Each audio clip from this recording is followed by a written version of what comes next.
दोस्तों नमस्कार, मैं श्यामनाथ यादव मिटकरवादी। ये एक पोस्ट है, प्लेन क्रैश में रहस्यमयी मौतें, हत्या या साजिश। विपिन रावत, विजय रूपाणी, अजीत पवार। क्योंकि अजीत पवार की मौत अभी तत्काल हुई है, तो पहले आप लोग थोड़ा सा इस पोस्ट को देख लें। ये है पोस्ट। अभी दो पोस्ट और दिखा रहे हैं आप लोगों को। एक ये है, श्रद्धांजलि है। अजीत पवार जी और उनके साथ यात्रा करने वालों की आज विमान हादसे में निधन की खबर अत्यंत पीड़ादायक है। इस शोक के पल में महाराष्ट्र की जनता के साथ हूँ। समस्त पवार परिवार और परिजनों को इस दुख की घड़ी में अपनी संवेदनाएं व्यक्त करता हूँ। राहुल गांधी, नेता प्रतिपक्ष। ये भी पोस्ट देखें आप लोग। देखिए, ये है पोस्ट। अभी एक और दिखा रहे हैं हम आप लोगों को। उसके बाद अब ये है, कुछ दिनों में अजीत पवार अपने पुराने गुट में लौटने वाले थे। उससे पहले ही यह दुर्घटना घट गई। सुप्रीम कोर्ट की निगरानी में इसकी जांच हो, ये कहना है बंगाल की मुख्यमंत्री ममता बनर्जी का। ये भी पोस्ट देखें आप लोग। देख लें आप लोगों ने पोस्ट। तो ये जो अजीत पवार की मौत हुई है विमान दुर्घटना में, अब इन लोगों को हिसाब से फिर ये जो है साजिश या हत्या, तो अब इसमें दो बात है। हत्या साजिशतन हत्या हुई है, बात तो यही खुलकर आ रही है। और क्या हो रहा है इस देश में, अभी एक पोस्ट और आप लोगों को दिखा रहे हैं। इसका जो है हम समाचार बाद में बताएंगे। अभी इसके बारे में बता दे रहे हैं। भारत का वर्ल्ड कप खत्म। जो T20 वर्ल्ड कप था, इसी के बाद में भारत का वर्ल्ड कप खत्म। और ये सब हुआ क्यों? ये सब इसलिए हुआ कि शाहरुख खान जो है अपनी टीम में एक बांग्लादेशी क्रिकेटर को ले लेते हैं, और उसका विरोध जो है यहाँ के बाबा लोग करते हैं। और बाबा लोगों के दबाव में आकर के जो है BCCI जो है उस खिलाड़ी को निकलवा देती है, जिसके कारण बस ये स्थिति हो गई भारत की। तो ये देखिए, ये लेख है उसका, भारत का वर्ल्ड कप खत्म। देख लिया आप लोगों ने। तो ये जो हो रहा है, ये क्यों हो रहा है और ऐसा कौन लोग कर रहे हैं, बताइए। इतना बड़ा, कहने को तो इस दुनिया का सबसे बड़ा लोकतांत्रिक देश है भारत, जो अब डिजिटल इंडिया हो गया है और 2047 तक विकसित राष्ट्र या विश्व गुरु बनने जा रहा है। और स्थिति इसकी क्या है, ये आप लोगों के सामने है। तो ऐसा ही होता रहा तो ये विश्व गुरु बन पाएगा? इन सब बातों पे आप इस देश के नागरिक हैं, आप लोगों को विचार करना चाहिए कि यही हाल रहा तो क्या यह विश्व गुरु बन पाएगा? पहले आप लोग थोड़ा सा समाचार को सुन लें, उसके बाद जो हो देखिए। अभी अब सुना रहे हैं आप लोगों को। तो मरना तो सबको है, सुनिए।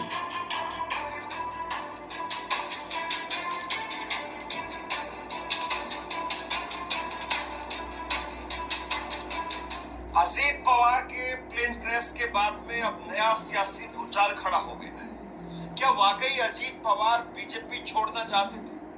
क्या अजीत पवार के पास में कोई ऐसी फाइल थी जिससे बीजेपी को बहुत दिक्कत थी?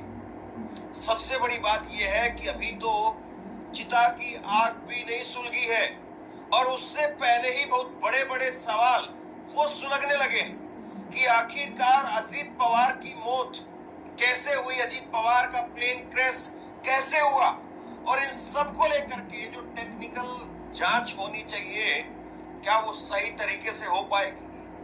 ममता बनर्जी ने एक बहुत बड़ा बयान दे दिया है। ममता बनर्जी ने कह दिया है कि हमें किसी पर भरोसा नहीं है। सुप्रीम कोर्ट के सिटिंग जज या सुप्रीम कोर्ट के पूर्व जज, उनकी निगरानी के अंदर जांच होनी चाहिए। और दूसरी तरफ विजिबिलिटी को लेकर के बहुत सारे सवाल खड़े हो रहे हैं।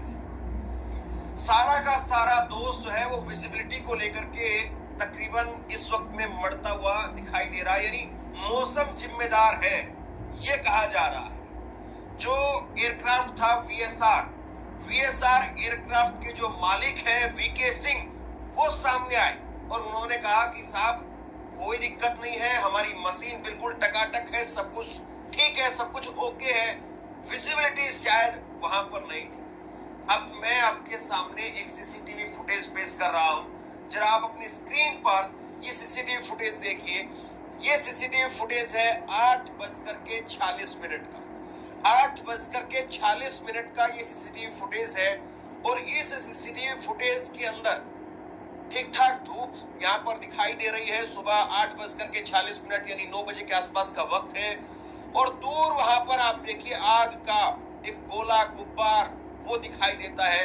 वहां पर दूर प्लेन क्रैश हुआ है, यानी तकरीबन अच्छी खासी दूरी यहाँ पर आग के उस गोले गुब्बार के बीच में और सीसीटीवी फुटेज जहां पर लगा हुआ है, सीसीटीवी कैमरा जहां पर लगा हुआ है, इसके बीच में होगी। यानी आप इसको ऐसे समझिए कि एक तरफ ये कहा जा रहा है कि पायलट को ऊपर से जमीन नहीं दिखी, क्योंकि ये जो बारामती का एयरपोर्ट है ये एयरपोर्ट ट्रेनिंग एयरपोर्ट है और दो तरीके से लैंडिंग होती है। एक तरीके से लैंडिंग होती है जहां पर आपको विजिबली देख करके लैंडिंग करनी है और दूसरी लैंडिंग होती है इंस्ट्रूमेंटल लैंडिंग, यानी जिसमें आपके प्लेन के अंदर छोटे छोटे इंस्ट्रूमेंट्स वो लगे हुए होते हैं और जो सामने रनवे है, रनवे की हवाई पट्टी के ऊपर जो है वो इंस्ट्रूमेंट लगे होते हैं, दोनों के बीच में कनेक्शन होता है और उसके बाद में आप सीधे उतार दीजिए प्लेन को, यानी जैसे कि ऑटोमेटिक आप कह लीजिए एक तरीके से। तो ये जो एयरपोर्ट था, ये जो रनवे था, ये ट्रेनिंग के लिए इस्तेमाल किया जाता है। यहाँ पर इंस्ट्रूमेंटल लैंडिंग संभव नहीं थी, यहाँ पर विजिबली लैंडिंग जो है वो करनी थी, यानी आपको देखना था, रनवे को देखना था, रनवे को देख करके नीचे उतरना था। अब यहाँ पर और बड़ा सवाल खड़ा हो रहा है, एक तस्वीर और निकल करके सामने आई है, आप अपनी स्क्रीन पर देखिए। ये फ्लाइट रडार ऐप के जरिए दिखाई दे रहा है कि प्लेन वो आता है और ये प्लेन मुंबई से उड़ान भर करके बारामती पहुंच रहा था। 256 किलोमीटर की दूरी थी और जब बारामती इसको लैंड जहां पर करना था तो प्लेन आता है, कोशिश करता है उतरने की, लेकिन उतर नहीं पाता है और उसके बाद में प्लेन वापस घूम करके चला जाता है। अब यहाँ पर सवाल ये खड़ा हो रहा है कि भैया पायलट ने आने की कोशिश की, पायलट नीचे उतरने की कोशिश करता है और पायलट जब नीचे उतरने की कोशिश कर रहा है, पायलट को लगता है कि वो नीचे जमीन पर सेफली लैंडिंग नहीं कर पाएगा, पायलट घूम करके वापस चला जाता है।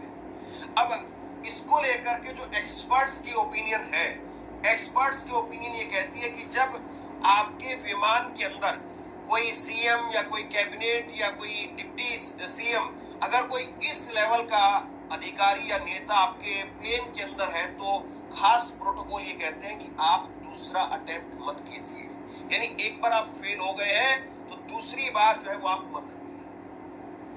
ये बहुत बड़ा सवाल है अपने आप में।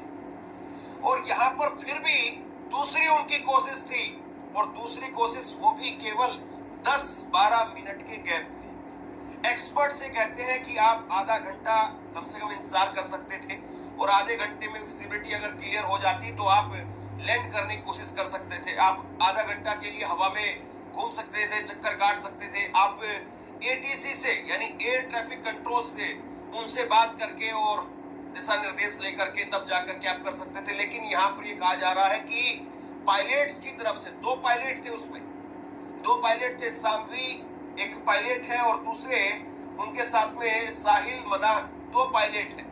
अब ये सबसे बड़ी बात निकल करके सामने आ रही है कि करीब 16 साल का एक्सपीरियंस है इन दोनों को। 15,000 घंटे का फ्लाइट एक्सपीरियंस है, 16,000 घंटे का फ्लाइट एक्सपीरियंस है। और उसके बावजूद आखिरकार इन्होंने दूसरा अटेम्प्ट क्यों लिया, दूसरी बार इन्होंने फिर से कोशिश क्यों की।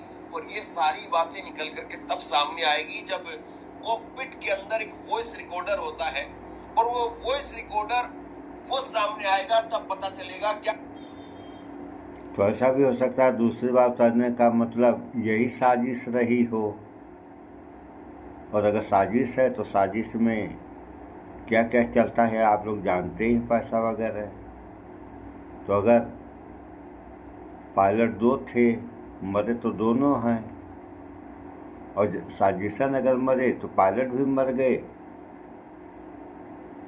और जो अजीत पवार के साथ में लोग थे सारे के सारे लोग मारे गए।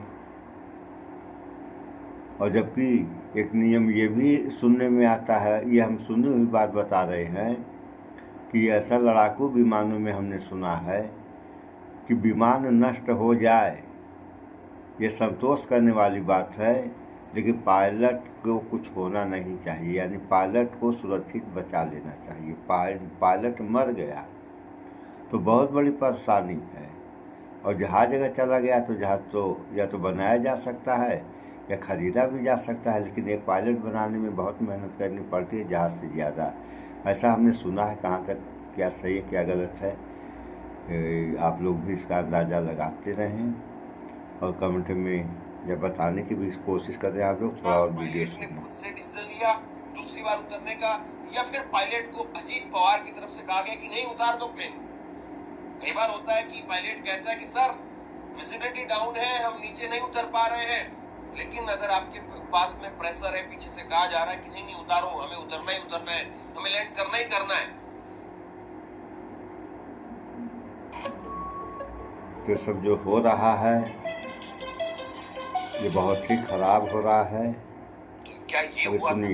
और दूसरी बड़ी बात ये है, आप जरा कुछ तस्वीरें देखिए, ये तस्वीरें देखिए, ये तस्वीरें वहां की बताई जा रही है। ये है इंजन का एक हिस्सा, इंजन का एक हिस्सा है जो दूर पड़ा हुआ दिखाई दे रहा है। ये एक इंजन का हिस्सा है, इसी विमान के इंजन का हिस्सा है। और इसके बाद में आप टेल देखेंगे तो टेल पर भी VSR ये यहाँ पर लिखा हुआ दिखाई दे रहा है। और सबसे जरूरी जो चीज है वो आप ये देखिए, एक और यहाँ पर सीट वो आधी जली हुई दिखाई दे रही है, उसके बगल में कुछ डायरीज है वो आपको दिखाई दे रही है। सीट के ऊपर जो टॉवल रखा जाता है वो यहाँ पर दिखाई दे रहा है। और सबसे बड़ी बात यह है कि जहां पर प्लेन क्रैश हुआ उसके आसपास में भी काफी कागज बिखरे हुए थे। तो भैया ऐसा क्या था इन फाइल्स में, या क्या था उनके पास में, या कोई ऐसी फाइल होगी तो जाहिर सी बात है कोई साथ में लेकर के तो घूमेगा नहीं। लेकिन इसको लेकर के अब राजनीति तेज हो गई है। मैं कुछ खबरें आपको दिखा देता हूँ, फिर उसके बाद में ममता बनर्जी क्या कह रही है उस पर जरा बात करेंगे। ये 23 जनवरी की, महज 5 दिन पहले 23 जनवरी की आप आज तक की खबर देखिए।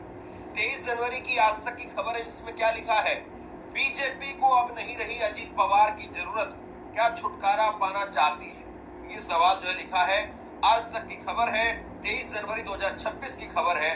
और संयम श्रीवास्तव ने जो इस सुन लिया आप लोगों ने, ये आज तक की खबर है कि क्या बीजेपी को अब जो है अजीत पवार की ज़रूरत नहीं है।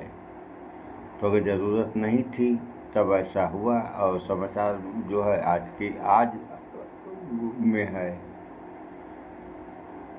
तो ये सब जो हो रहा है इस देश के हक में और जनता के हक में ठीक नहीं हो रहा है। जो मुख्य समस्याएं हैं जनमानस की, उस पर तो किसी का ध्यान नहीं जा रहा है। मूलभूत समस्याओं पर जो है ध्यान देना चाहिए। अगर मूलभूत समस्याओं पर ध्यान दिया जा रहा है तो इस देश की और देश की जनता की तरह तरह की परेशानियां दूर की जा सकती हैं। अन्यथा ये सब जो हो रहे हैं, इन सबों का परिणाम क्या होगा आप लोगों को इसका अंदाज़ा लगना चाहिए कि इससे देश कमज़ोर हो रहा है। अगर देश कमज़ोर हो गया तो जनता का क्या होगा। अभी अगल बगल के जो पड़ोसी देश हैं उन देशों की कहानी देखिए आप लोग, और कितना नुकसान में यह देश जा रहा है इसका अंदाज़ा कोई नहीं लगा रहा है। अभी चाबहार परियोजना से जो है भारत बाहर निकल गया, कितना बड़ा नुकसान हुआ। तो ये जो नुकसान हो जा रहे हैं, इन नुकसानों की भरपाई कब और कैसे होगी या कभी हो सकती है। जो चीज़ नुकसान होगा उसकी भरपाई जीते जी कभी नहीं हो सकती है, ऐसा लोगों का मानना है। आप लोगों का क्या मानना है? फिर वही हम बार बार बताते हैं आप लोगों से कि कमेंट में तो कुछ कहना सुनना है नहीं। फिलहाल चलिए, जो भी बातें हैं सही होनी चाहिए। अगर गलत होगी तो गलत का परिणाम गलत होता है और इससे देश जनता का नुकसान हो जाता है। सही किया जाएगा तो देश और जनता दोनों जो है फायदे में रहेंगे, उबार होगा। सो इस वीडियो में इतना ही। स्वच्छता अपनाएं, शुद्ध खाएं, स्वस्थ रहें, शिक्षित बने। जय विज्ञान, जय संविधान। नमस्कार।